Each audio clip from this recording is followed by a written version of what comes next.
ไม่ไหวแล้วเปลี่ยนเลยเรียกมาเนี่ยยาวไปยกไป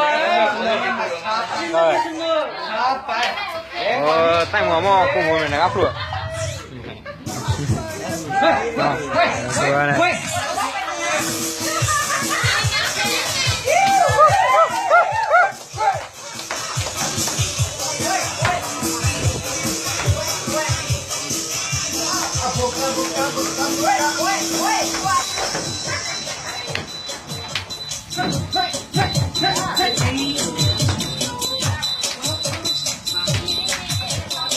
คนไหนยังเสิร์ฟอยู่ล่าเริงหน่อยครับพี่น้องครับ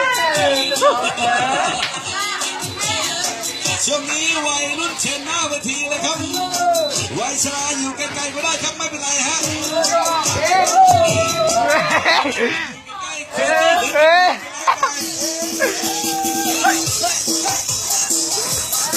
สบายกันหน่อยสบายกันหน่อยฮะ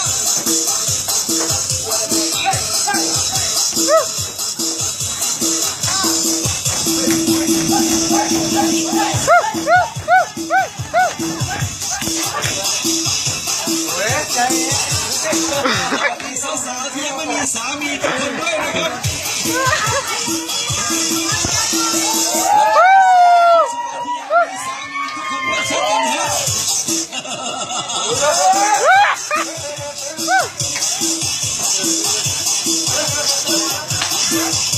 พบผู้หญิงก็มันวุ่นวายครับพบผู้ชายด้วยกันดีกว่าสบายกว่าเยอะ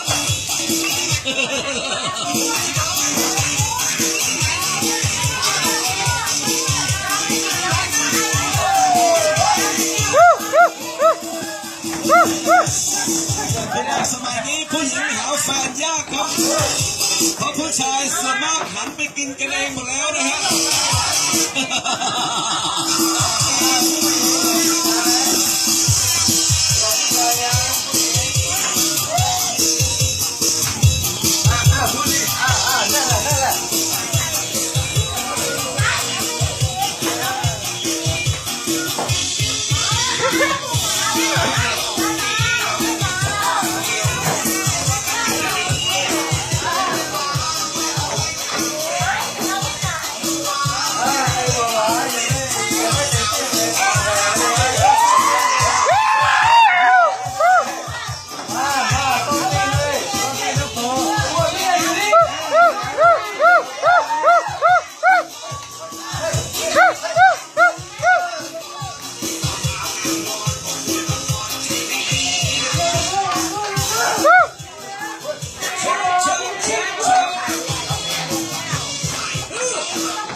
เขาผู้ใหญ่นั่งเก่งเอาบุรีระวัง2 ล้อกับ4 ล้อ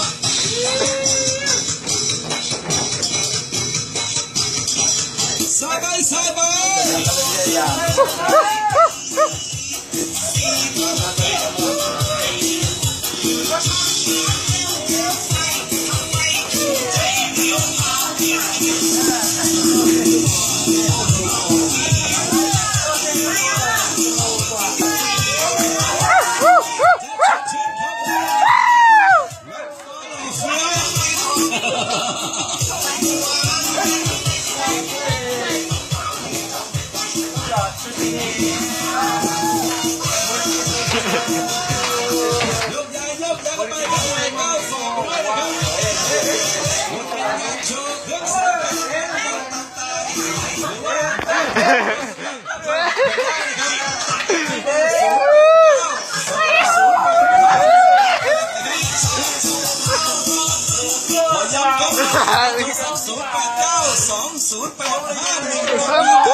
ผมดีเจเชลไข่เค็มครับขอประกันความมันครับพี่น้อง